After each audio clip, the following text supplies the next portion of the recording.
Bismillahirrahmanirrahim. Alhamdulillahi rabbil alamin. Wassalatu wassalamu ala asrafil anbiya'i wal mursalin wa ala alihi wa ashabihi ajma'in. Amma ba'du. Teman-teman sahabat Kauja yang dirahmati oleh Allah, alhamdulillah kita kembali bertemu dalam majelis Talabul Ilmu yang membahas kitab dari Syekh Muhammad bin Shalih Al-Utsaimin rahimahullah berjudul Majelis Syahrul Ramadan. Dan pada pelajaran kali ini kita memasuki bab yang ke-22 dengan judul beribadah dengan sungguh-sungguh pada sepertiga akhir Ramadan dan malam Lailatul Qadar. Teman-teman Kauja yang tersayang, pada pembahasan kali ini Syekh akan menerangkan kepada kita tentang dalil-dalil yang akan menambah motivasi kita dalam beribadah pada 10 malam terakhir di bulan Ramadan. Dan sebagaimana biasanya setelah memuji Allah dan bersalawat kepada Nabi Muhammad SAW beserta keluarga dan sahabat beliau, Syekh Utsaimin mengawali pembahasan bab dengan kalimat saudara-saudaraku sekalian. Pada sepertiga akhir bulan yang penuh berkah ini terdapat malam Lailatul Qadar. Suatu malam yang dimuliakan oleh Allah melebihi malam-malam yang lain. Allah memberikan nikmat kepada umat ini dengan keutamaan dan kebaikan malam tersebut. Sebagaimana keterangan di dalam surah Ad-Dukhan ayat 3-8, Allah Subhanahu wa taala berfirman, "Inna anzalnahu fi lailatin mubarakatin. Inna kunna munzirin. Fiha yufraqu kullu amrin hakim. Amram min indina. Inna kunna mursilin. Rahmatan min rabbika innahu huwas sami'ul alim. Rabbis samawati wal ardi wa ma bainahuma in kuntum muqinin. La ilaha illa huwa yuhyi wa yumit. Rabbukum wa rabbu abaikumul awwalin." Sesungguhnya kami menurunkannya pada suatu malam yang diberkahi, dan sesungguhnya kamilah yang memberi peringatan. Pada malam itu dijelaskan segala urusan yang penuh hikmah, yaitu urusan yang besar dari sisi kami. Sesungguhnya kami adalah yang mengutus rasul-rasul sebagai rahmat dari Rabb-Mu. Sesungguhnya dialah yang maha mendengar lagi maha mengetahui. Rabb yang memelihara langit dan bumi dan apa yang ada di antara keduanya. Jika kamu adalah orang yang meyakini, tidak ada yang berhak diibadahi melainkan Dia, yang menghidupkan dan yang mematikan. Dialah Rabb-Mu dan Rabb bapak-bapakmu yang terdahulu. Teman-teman Kauja yang tersayang, Allah menyifati Lailatul Qadar dengan malam yang penuh berkah, saking banyaknya kebaikan, keberkahan, dan keutamaannya.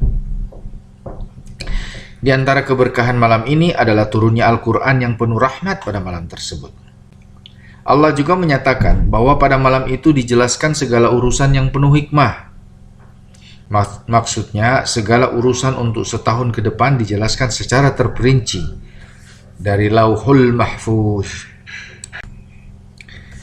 kepada para malaikat pencatat, baik berupa rezeki, ajal, kebaikan, keburukan, maupun perkara-perkara lain yang masuk dalam ketetapan Allah yang pasti dan kokoh.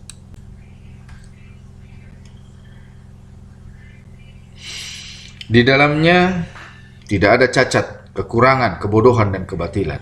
Demikianlah ketetapan dari Yang Maha Perkasa lagi Maha Mengetahui. Selanjutnya Syekh menghadirkan surah Al-Qadar ayat 1-5. Inna anzalnahu fi lailatul qadar wa ma adraka ma lailatul qadar lailatul qadri khairum min alfi syahr tanazzalul malaikatu warruhu fiha biidzni rabbihim min kulli amr salamun hiya hatta matla'il fajr.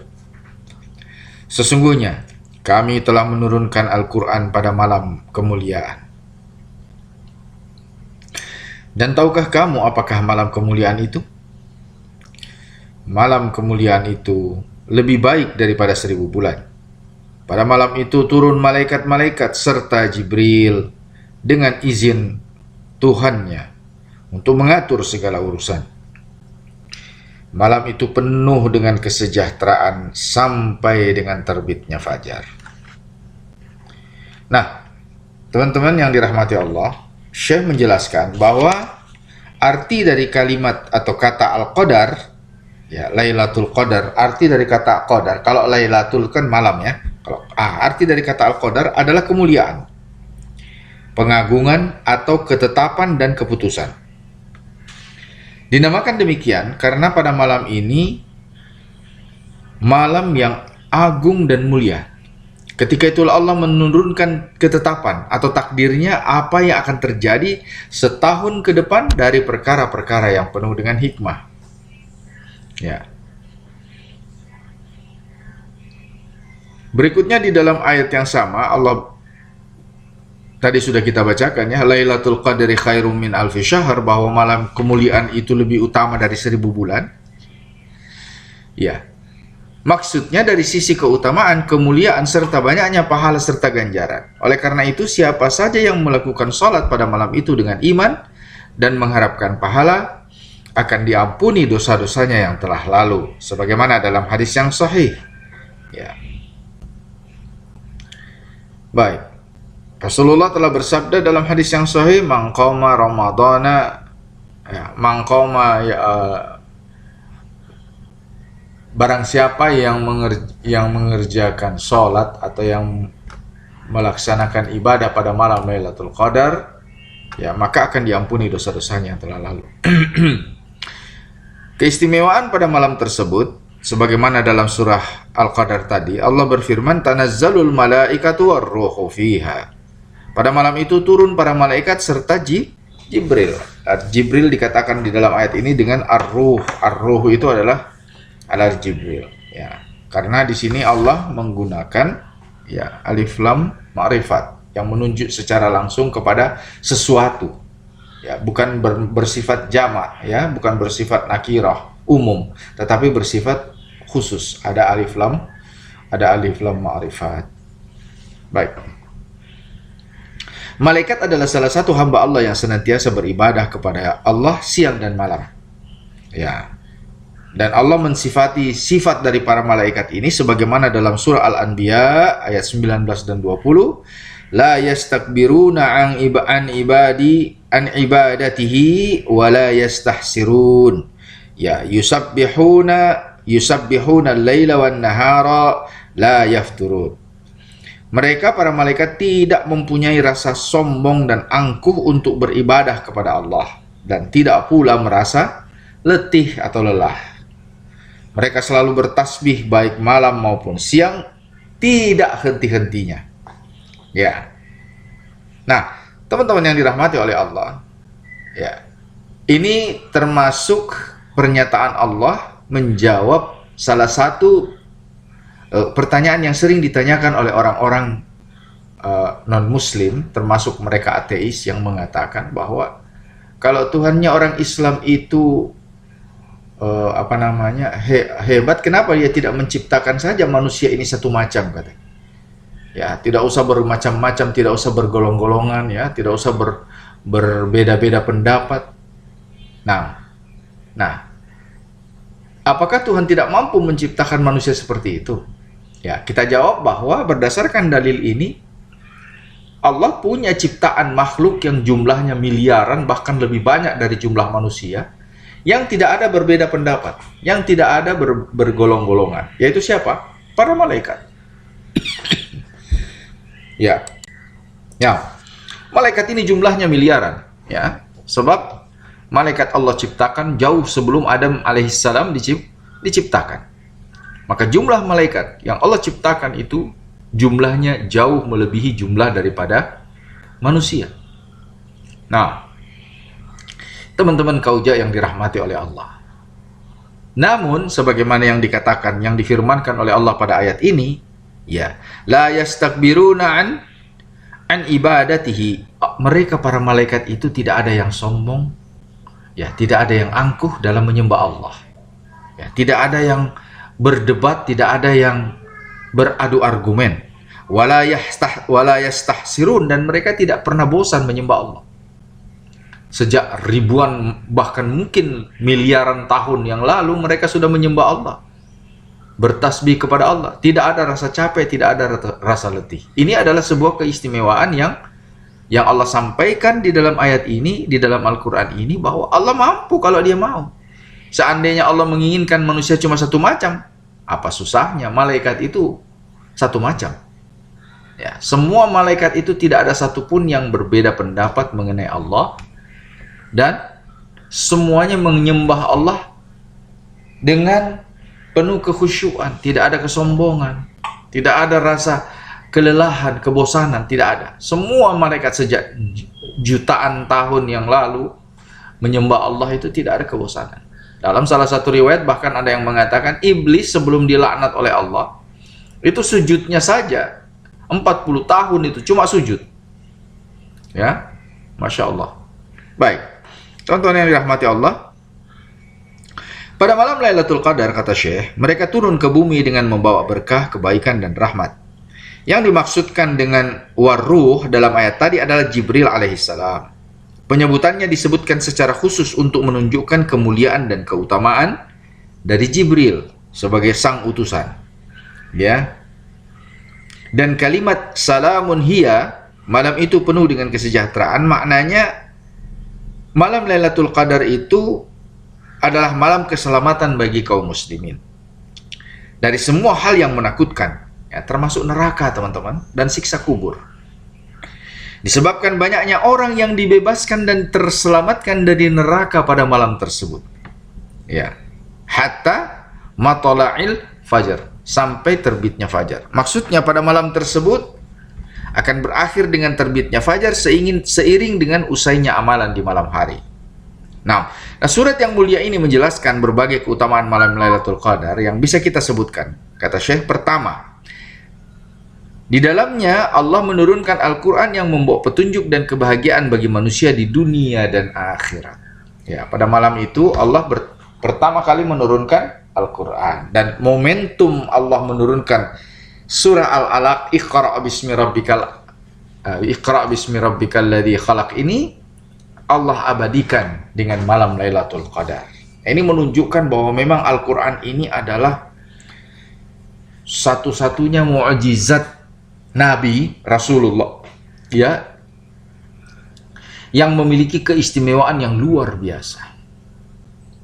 Ya, karena hanya baginda Nabi saja satu-satunya Rasul pilihan Allah yang mukjizatnya berkekalan dengan umur dunia.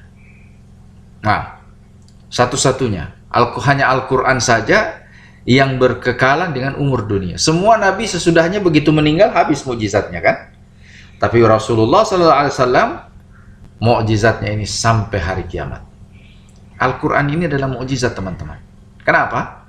Ya, sebagaimana dari definisi mukjizat, mukjizat itu adalah sesuatu yang tidak mungkin bisa dilakukan atau diciptakan oleh orang yang hidup di zaman itu. Itu kriteria atau definisi daripada mukjizat. Ya, sebuah keajaiban, miracle. Ya, miracle. Ya. Di zaman Nabi Isa alaihissalam, beliau menghidupkan orang mati, ya, menyembuhkan orang yang buta. Ya, di zaman Nabi Musa, beliau mengalahkan ahli sihir Firaun, ya. Kemudian mengeluarkan tangan yang bercahaya dari saku bajunya, membelah lautan, dan banyak lagi. Ya, mukjizat Nabi Musa. Ya, pada saat itu di zaman Nabi Musa tidak ada yang mampu melakukan hal tersebut kecuali beliau. Seperti halnya juga dengan Nabi Daud dan seterusnya. Nabi Daud, Allah berikan salah satu kemukjizatan Nabi Daud adalah dia dapat kekuatan untuk bisa melunakkan besi. Ya, sehingga di zaman Nabi Daud ini, Nabi Daud bisa membuat banyak peralatan perang dari besi. Di mana pada zaman itu belum ada pandai besi satupun. Ya. Lalu banyak lagi cerita-cerita dari mukjizat para nabi sebelumnya. Cuma begitu nabinya tersebut wafat, begitu nabinya tersebut diangkat oleh Allah, maka selesai, tidak ada lagi mukjizatnya. Nah, inilah keistimewaan Rasulullah sallallahu alaihi wasallam yang meninggalkan mukjizatnya ini bagi umatnya sampai hari kiamat. Jadi mukjizat Nabi Muhammad ini adalah Al-Qur'an. Coba. Ya. Sebagaimana dari kriteria atau definisi daripada kata mukjizat itu adalah sesuatu yang tidak bisa ditiru. Nah, tidak main-main teman-teman. Allah bahkan nantangin. Nah, bayangkan, kalau kamu hebat, coba tiru itu Al-Quran, kata Allah. Ya, coba tiru itu Al-Quran. Fa in kuntum fi raibin mimma nazzalna ala abdina fa'tu bi suratin min mislih. Bikin, kata Allah, kalau kau sanggup. Tidak ada. Ya, 1400 tahun manusia mau mencoba untuk menandingi Al-Quran, baik dari sisi makna dan isinya, dari sisi sastranya, dari sisi sains dan teknologi yang dimuat di dalamnya, dari sisi ramalan-ramalan, belum lagi dari sisi kekekalannya. Ya, bayangkan tulisan yang ditulis, dicetak oleh manusia bertahan sampai 1400 tahun, tidak ada kekurangan bahkan satu titik sekalipun. Tidak ada satupun cetakan seperti Al-Quran. Tidak ada. Ya kan? Oleh karena itu, inilah sebabnya mengapa Al-Quran dikatakan sebagai keajaiban. Ya, mukjizat. Ya kan? Banyak sekali kita lihat perdebatan-perdebatan di mana manusia mau mencoba untuk merendahkan Al-Quran. Bahkan pada akhirnya dia menjadi malu dengan klaim dan tuduhannya kepada Al-Quran. Karena yang terjadi setelah diterangkan apa yang dituduhkannya kepada Al-Quran, bahkan tuduhannya itu berbalik kepada dirinya sendiri. Gitu.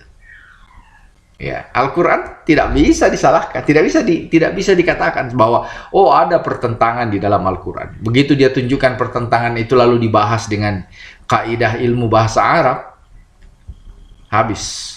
Ya, teman-teman yang dirahmati oleh Allah. Nah, inilah satu fakta, bukti, mukjizat yang telanjang dan kita lihat di depan mata kita. Ya, yang hadir dan berada di tangan kita, tetapi tidak dinilai dan dihargai oleh kaum muslimin dengan sepatutnya. Ya, betapa kita pada bulan Ramadan ini seringkali jauh daripada membaca Al-Qur'annya. Kita lebih banyak menyibukkan waktu kita untuk menunggu waktu berbuka dengan menonton sinetron, bermain game, bercandang, rumpi, daripada menyibukkan diri membaca Al-Qur'an. Nah, teman-teman kaujak yang dirahmati oleh Allah, itu tadi yang pertama. Allah menurunkan Al-Quran pada malam tersebut. Yang kedua, kalimat tanya yang digunakan untuk menunjukkan keagungan malam, ya, sebagaimana dalam firman-Nya, wa ma adraka ma lailatul qadar. Ini adalah kalimat yang memberitakan kepada kita tentang apa yang menjadi keistimewaan daripada malam itu. Ya, tahukah kamu apa itu malam Lailatul Qadar atau malam kemuliaan? Ya. Ya, dengan kalimat tanya tadi secara sastra bahasa Arab, ya, ini menunjukkan bahwa malam Lailatul Qadar ini ada sesuatu yang perlu kalian perhatikan, perlu kalian teliti. Nah, karena itu dengan pengantar ayat ini, wa ma adraka ma lailatul qadar, Syekh Utsaimin ingin mengatakan bahwa surah Al-Qadar ini berisi keterangan dan penjelasan apa itu, apa yang menyebabkan malam itu disebut malam kemuliaan. Ya. Nah, itu yang kedua. Yang ketiga, ya, adalah penjelasan ayat berikutnya. Lailatul Qadri khairum min alfi syahr. Ya.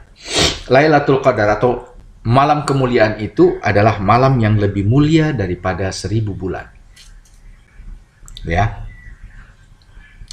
Teman-teman kauja yang soleh dan solehah, kemuliaan 1000 bulan ini adalah menunjukkan gambaran kualitas atau mutu daripada malam itu. Ya. Bahwa mutu daripada ibadah di malam ini, ya, sangat tinggi mutunya. Ya. Ketinggian mutunya itu jauh di luar pemikiran manusia. Ya. Satu contoh, teman-teman ngerjakan sholat di rumah, ya, dapat 1 pahala. Kalau mengerjakannya di masjid, ya, dapat lagi tambahan pahala. Mengerjakannya berjamaah, dikali lagi 27 kali lipat. Ya, berarti kalau kita sudah mengerjakan sholat berjamaah di masjid, maka kita sudah mendapatkan pahala 27 dikali jumlah jamaah yang hadir.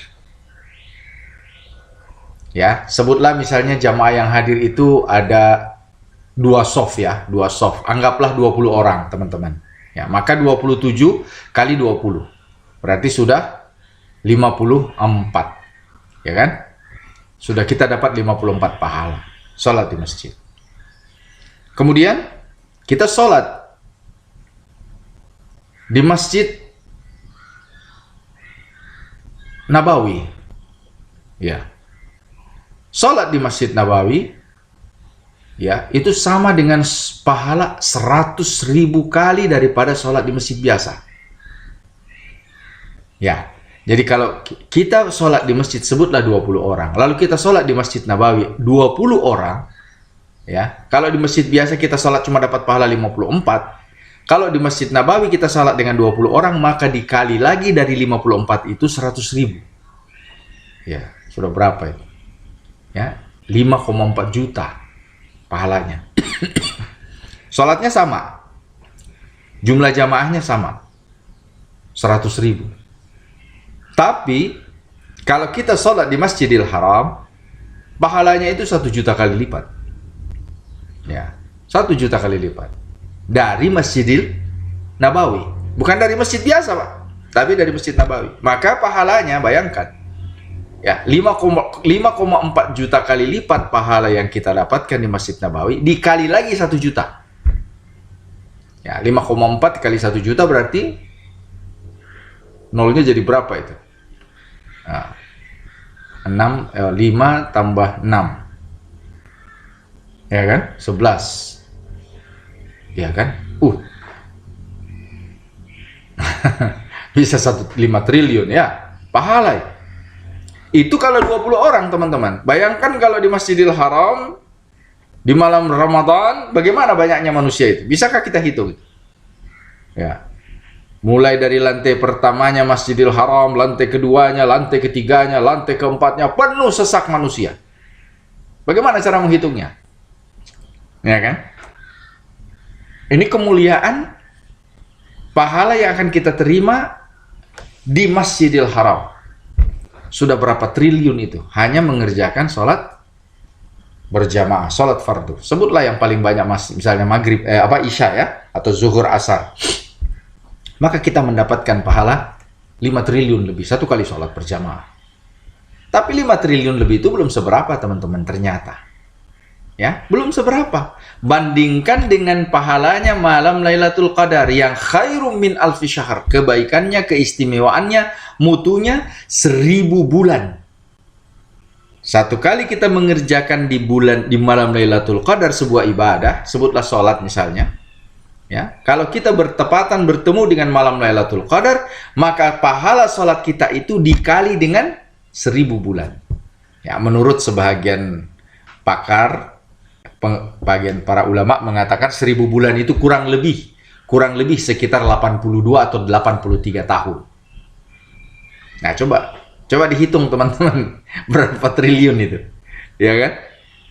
Berapa triliun? Seakan-akan teman-teman mengerjakan ibadah sholat selama 83 tahun. Bukan hari loh teman-teman, bukan hari loh. Ini kita bicara tahun, ya. Yang 1 tahun itu kan 365 hari. Maka kalau ibadah kita dalam 1 hari dikali 5, ya, ibadah kita dalam 1 hari dikali 5, ya. Dari 5 ini dikali lagi menjadi 365. Ya. Ya, ini yang pandai matematika silakan menghitung ya. Ya. Dari 5 dikali lagi 365, kemudian dari hasil itu dikali lagi menjadi 83. Masya Allah, tabarakallah. Maka tidak ada nilainya itu sholat berjamaah di Masjidil Haram dibandingkan dengan malam Lailatul Qadar. Inilah sebabnya mengapa Allah menceritakan tentang kemuliaan malam Lailatul Qadar itu. Ya kan? Baik. Itu yang ketiga. Yang keempat, kata Syekh Utsaimin, para malaikat turun pada malam itu. Sedangkan mereka, para malaikat, tidak turun kecuali dengan membawa kebaikan, rahmat, dan keberkahan. Jadi ketika para malaikat diturunkan oleh Allah, maka mereka tidak datang membawa apa-apa kecuali kebaikan, membawa rahmat, dan membawa keberkahan. Itulah fungsi malaikat.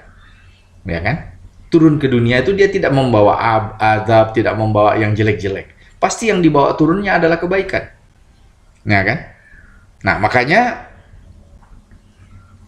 keistimewaan ini yang membuat orang yang bertemu dengan malam Lailatul Qadar dipastikan akan berbahagia. Ya, di samping dia akan dicatat sebagai penghuni surga, terbebas dari siksa neraka, ya. Plus ditambah lagi dengan keistimewaan yang mereka dapatkan di dalam bentuk ibadah, mengerjakan ibadah di malam tersebut. Mereka akan menjadi the champion, menjadi pemenang. Ya. Itu yang keempat. Yang kelima, kata Syekh Utsaimin, Lailatul Qadar adalah keselamatan dan kesejahteraan. Banyak sekali orang yang selamat dari hukuman dan siksaan disebabkan mereka melakukan ketaatan kepada Allah pada malam tersebut. Ya, kita kan manusia banyak salah ya teman-teman, benar gak sih? Ya, kita ini manusia yang penuh dengan dosa dan khilaf, penuh dengan kesalahan dan kemaksiatan. Ya, kita wajib itu mengakui teman-teman. Ya, wajib kita akui. Ya. Makanya Allah turunkan di dalam Al-Quran salah seorang contoh hambanya yang saleh, seorang contoh hambanya yang dicintainya, yaitu Nabi Yunus alaihissalam. Apa yang dikerjakan Yunus ketika dia bersalah? Di dalam perut ikan dia bertaubat, ya kan? Dia berdoa, La ilaha illa anta subhanaka inni kuntu minaz zalimin. Ini yang terus diulang-ulangnya di dalam perut ikan, di dalam kegelap gulitaan yang sangat pekat, sampai Nabi Yunus tidak bisa lihat tangannya sendiri. Saking gelapnya itu perut ikan. Nah, itu yang dia baca berulang-ulang, La ilaha illa anta subhanaka inni kuntu minaz zalimin. Maka kata Allah di dalam kelanjutan ayat tersebut, andai kata Yunus tidak dikeluarkan dalam perut ikan itu, niscaya dia akan tinggal di perut ikan itu sampai hari kiamat. Nah, ini sekaligus menunjukkan kepada kita bahwa ikan yang menelan Nabi Yunus, ya, itu ajalnya nanti kiamat. Ya, ajalnya ikan ini nanti pada hari kiamat baru dia mati. Sampai hari ini masih ada ikan itu. Ya, masih ada. Inilah penjelasan dari sebagian para ulama kita. Baik teman-teman yang dirahmati oleh Allah, karena itu kata Syekh, ya, orang-orang yang bersungguh-sungguh dalam mencari malam Lailatul Qadar, niscaya mereka akan diselamatkan dari hukuman, dimaafkan oleh Allah, diselamatkan dari siksaan, bukan hanya siksa neraka, bahkan siksa kubur. Ya, orang-orang yang bersungguh-sungguh memohon keberkahan, ampunan dari ridha Allah, ya, di malam tersebut akan Allah selamatkan. Akan Allah selamatkan. Ya. Baik. Itu yang kelima. Yang keenam, Allah Subhanahu wa taala akan juga menurunkan satu surat lengkap untuk menjelaskan keutamaan Lailatul Qadar. Bahkan surat tersebut senantiasa akan dibaca sampai pada hari kiamat. Ya kan? Surat Al-Qadar ini kan dibaca terus kan? Bahkan dijadikan hafalan bahkan oleh sebagian anak-anak SD kita atau anak-anak kita kan? Ya. Karena surat ini mudah dihafal dan pendek. Ya. Ya. Inna anzalnahu fi lailatul qadar wa ma adraka ma lailatul qadar lailatul qadari khairum min alfi syahr tanazzalul malaikatu warruhu fiha biidzni rabbihim min kulli amr salamun hiya hatta matla'il fajar. Nah, keistimewaan itu dikekalkan oleh Allah. Keistimewaan malam Lailatul Qadar ini dikekalkan oleh Allah di dalam Al-Qur'an dan dijadikan sebagai mutiara dalam hati dan pikiran anak-anak yang kita tugaskan untuk menghafalkan surat tersebut. Baik. Selanjutnya, di antara keutamaan malam Lailatul Qadar, kata Syekh, adalah sebagaimana yang tercantum dalam kitab Sahih Bukhari dan Muslim dari sahabat Abu Hurairah radhiyallahu anhu bahwa Nabi telah bersabda, "Man qama Lailatul Qadri imanan wa ihtisaban, ghufira lahu ma taqaddama min dzambi." Barang siapa yang barang siapa yang melakukan sholat pada malam Lailatul Qadar karena iman dan mengharapkan rahmat dan ridha Allah, niscaya akan diampuni dosa-dosanya yang telah lalu. Nah, yang dimaksud dengan iman adalah iman kepada Allah dan pahala yang Allah persiapkan bagi orang yang melakukan sholat pada waktu itu. Adapun yang dimaksudkan dengan pengharapan adalah mengharap ganjaran dan pahala, dan ini dapat diraih oleh orang yang mengetahui ataupun tidak. Karena Nabi tidak mensyaratkan bahwa pahala tersebut hanya dapat diperoleh oleh orang yang berilmu. Selanjutnya, Syekh Utsaimin berkata, malam Lailatul Qadar terdapat pada bulan Ramadan, yang pada malam itu Allah menurunkan Al-Quran sebagaimana yang telah kita jelaskan pada pembahasan di awal tadi. Ya. Baik, berdasarkan dua ayat tadi, maka jelaslah bahwa Lailatul Qadar itu terdapat pada bulan Ramadan, bukan pada bulan lain. Karena memang di zaman dahulu ada sebahagian ulama yang menafsirkan bahwa Ramadan itu Lailatul Qadar itu turun di bulan Sya'ban. Ada pula yang mengatakan di bulan Rajab, ada yang mengatakan di bulan Syawal, ya. Namun setelah ditegakkan dalil-dalil dan hujah yang jelas, ya, maka terang benderang nampak bahwa yang dimaksudkan dengan malam Lailatul Qadar tadi adalah malam yang turun di bulan Ramadan. Hal ini berdasarkan hadis yang juga diriwayatkan oleh Imam Ahmad dan Nasai dari Abu Dzar. Ia berkata, "Wahai Rasulullah, kabarkan kepadaku tentang Lailatul Qadar. Apakah ia terjadi pada bulan Ramadan atau pada bulan yang lain?" Lalu Nabi menjawab, "Ia terjadi pada bulan Ramadan." Kemudian Abu Dzar bertanya kembali, apakah ia hanya terjadi seiring adanya para nabi kapanpun mereka, sehingga jika mereka wafat maka Lailatul Qadar juga akan hilang? Atau ia akan tetap ada sampai hari kiamat? Maka Nabi pun menjawab, bal hiya ila yaumil qiyamah. Ya, bahkan Lailatul Qadar itu tetap ada sampai hari kiamat. Nah, akan tetapi, kata Syekh, keutamaan dan pahalanya hanya khusus bagi umat Islam semata-mata. Allah mengistimewakan umat ini sebagaimana umat Islam mendapat kekhususan atau keutamaan hari Jumat. Nah, dan berbagai keutamaan lainnya. Alhamdulillahirabbil alamin. Ya, teman-teman, sebab ada sebahagian orang ya yang kurang mempelajari atau memahami agama, ya, mengatakan bahwa ada pula sebahagian orang-orang saleh dari kalangan non-muslim menurut kacamata mereka, ya. Ada sebahagian orang soleh katanya yang dari kalangan non-muslim seperti orang Nasrani atau Yahudi yang menemui juga atau bertemu dengan malam Lailatul Qadar dan mereka mendapatkan keberkahan dengan malam itu. Dengan berbagai keistimewaan, dengan ilmu-ilmu dan sebagainya, ya. Nah, ini adalah sesuatu perkataan yang dusta.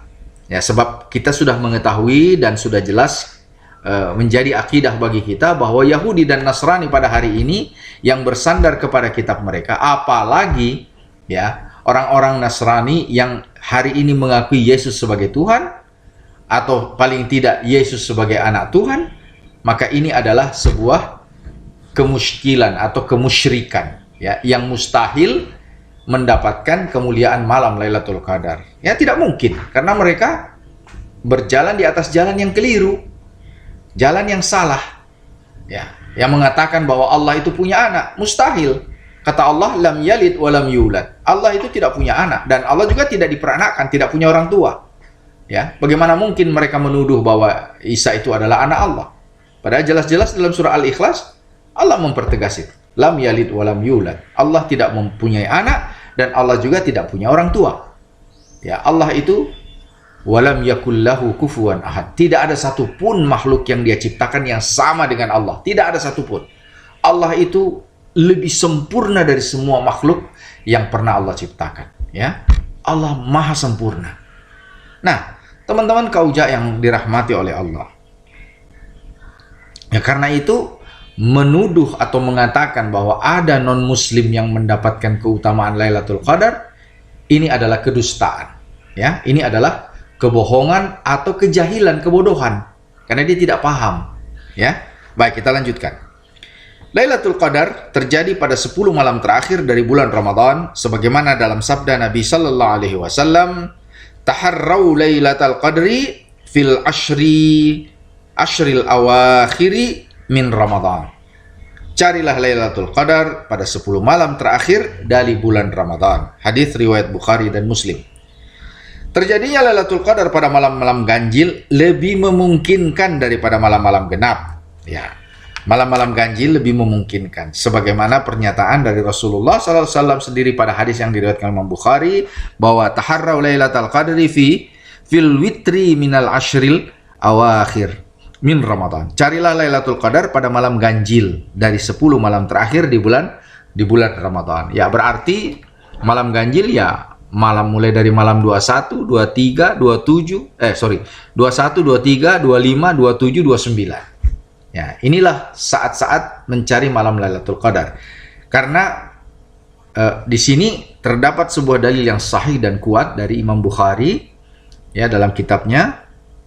Ya, kemudian juga hampir ijma' di kalangan ulama yang mengatakan bahwa ya, terjadinya Lailatul Qadar itu pada 7 malam terakhir bulan Ramadan lebih kuat lagi pendapat ini.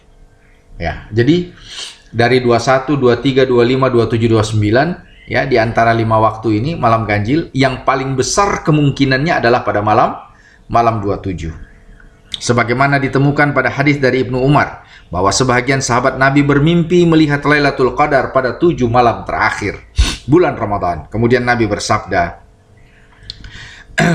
ya, dalam hadis muttafaqun alaih, aku melihat bahwa mimpi-mimpi kalian telah bersesuaian atau cocok pada 7 malam terakhir bulan Ramadan. Maka barang siapa yang ingin mencari Lailatul Qadar, hendaklah ia mencarinya pada 7 malam terakhir tersebut. Begitu juga diriwayatkan oleh Imam Muslim, masih dari sahabat Ibnu Umar radhiyallahu taala anhuma, bahwasanya Nabi telah bersabda, ya, carilah Lailatul Qadar pada 10 malam terakhir. Namun jika seseorang ditimpa kesusahan atau keletihan, maka janganlah ia dikalahkan pada 7 malam yang tersisa. Ya, 7 malam yang tersisa. Nah, selanjutnya kata Syekh, adapun yang paling memungkinkan dari 7 malam terakhir untuk Lailatul Qadar adalah malam ke-27 sebagaimana dalam hadis Ubay bin Ka'ab, ya. Jadi dari 7 malam terakhir, ya, maksudnya 7 malam terakhir ini mulai dari malam 23, ya kan? Mulai 23, 25, 27, 29, 4 malam ini. Tapi dari 4 malam ini yang paling kuat, ya, yang paling memungkinkan sebagaimana hadis dari Ubay bin Ka'ab dari Imam Muslim, ya. Ubay berkata, "Wallahi, demi Allah," kata Ubay, "la a'lamu ayyul lailatin hiyal lailatul lati amarana Rasulullah sallallahu alaihi wasallam biqiyamiha hiya lailatu sab'i wa ishrin."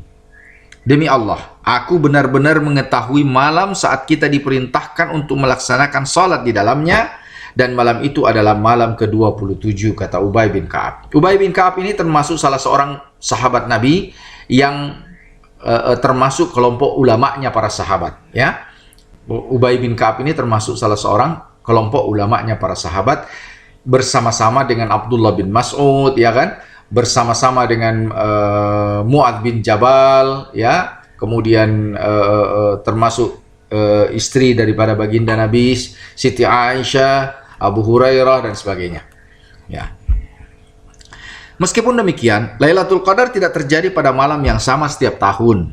Ya, ia berpindah-pindah. Pada tahun tertentu mungkin terjadi pada malam ke-27, sedangkan pada tahun berikutnya ia beralih pada malam ke-25 misalnya, karena mengikuti kehendak dan hikmah Allah. Dan hal ini dikuatkan oleh sabda Nabi sallallahu alaihi wasallam. Ya. Ya. At-tamisuha fi tasi'atin tabqa fi sabi'atin tabqa fi khamisatin tabqa. Carilah Lailatul Qadar pada 9, 7, 5 malam yang tersisa. Ya. Jadi kita disuruh oleh Nabi untuk mencari paling tidak mulai dari malam yang 5 malam terakhir, 7 malam terakhir atau 9 malam yang terakhir. Ya. Baik, Ibnu Hajar Al-Asqalani dalam kitab Fathul Bari mengatakan, pendapat yang paling kuat adalah Lailatul Qadar terjadi pada malam ganjil dari 10 malam terakhir. Namun waktunya berpindah-pindah. Allah menyembunyikan pengetahuan tentang terjadinya malam tersebut dari para hambanya sebagai rahmat bagi mereka, yakni agar mereka memperbanyak amal untuk meraihnya dengan sholat, zikir, dan doa pada malam-malam Ramadan yang memiliki keutamaan, sehingga mereka semakin dekat dengan Allah dan pahala mereka semakin bertambah. Itu juga yang merupakan ujian bagi mereka, agar terbedakan nanti antara orang yang benar-benar semangat dan bersungguh-sungguh dalam mencarinya dengan orang yang malas dan meremehkannya. Orang yang benar-benar ingin mendapatkan sesuatu tentu akan bersungguh-sungguh dalam mencarinya. Keletihan atau kelelahan dalam mencari dan memperolehnya niscaya akan terasa ringan. Dan bisa jadi Allah akan menampakkan Lailatul Qadar kepada sebahagian hambanya dengan berbagai tanda dan indikasi yang dapat ia lihat. Sebagaimana Nabi dulu pernah bermimpi melihat tandanya, beliau bermimpi sujud pada malam hari di atas air dan lumpur. Hujan pun turun pada malam itu hingga pada pagi harinya. Ketika melakukan sholat subuh, beliau benar-benar bersujud di atas air dan lumpur. Saudara-saudaraku sekalian, kata Syekh, pada malam Lailatul Qadar pintu akan dibuka. Orang-orang yang mencintai Allah akan didekatkan. Al-Quran akan diperdengarkan dan permintaan akan dikabulkan. Orang-orang yang beramal di dalamnya akan dicatat dan memperoleh pahala yang besar. Malam Lailatul Qadar itu lebih baik daripada 1000 bulan. Maka bersungguh-sungguhlah kalian dalam mencarinya. Semoga Allah merahmati kalian. Sedangkan sekarang adalah waktu untuk mencarinya.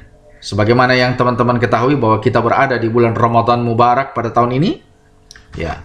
Dan insya Allah kita sudah masuk pada paruh kedua, 10 hari yang kedua di bulan Ramadan. Sebentar lagi kita akan bertemu 10 hari yang terakhir. Ya. Maka berhati-hatilah dari kelalaian. Karena dalam kelalaian terkadang terdapat kebinasaan. Ya. Nah, teman-teman yang dirahmati dan dikaruniai oleh Allah dengan kebaikan, ketaatan dan ketundukan serta istiqamah, mudah-mudahan penjelasan dari Syekh Utsaimin ini bisa memperkuat bekal dan niat yang ada di dalam hati kita untuk terus beramal dalam mencari kebaikan-kebaikan di bulan Ramadan ini. Ya, terutama amalan-amalan yang baik akan semakin kuat hati kita untuk mengerjakannya, dan amalan-amalan yang buruk akan semakin ringan hati kita untuk meninggalkannya. Tentu saja Kak Uja juga masih saja berharap, ya, bagi teman-teman sekalian, teman-teman Kak Uja yang tersayang yang mungkin masih merokok, ya, mudah-mudahan bulan Ramadan kali ini ya bisa menjadi menjadi momentum untuk meninggalkan kebiasaan merokok ini. Ya, sebab kita sudah tahu dalam pembahasan yang berulang-ulang bahwa merokok ini bukanlah kebaikan. Ya, dan para ulama sepakat bahwa dia adalah sesuatu yang mendatangkan kemudaratan bagi kita, bukan?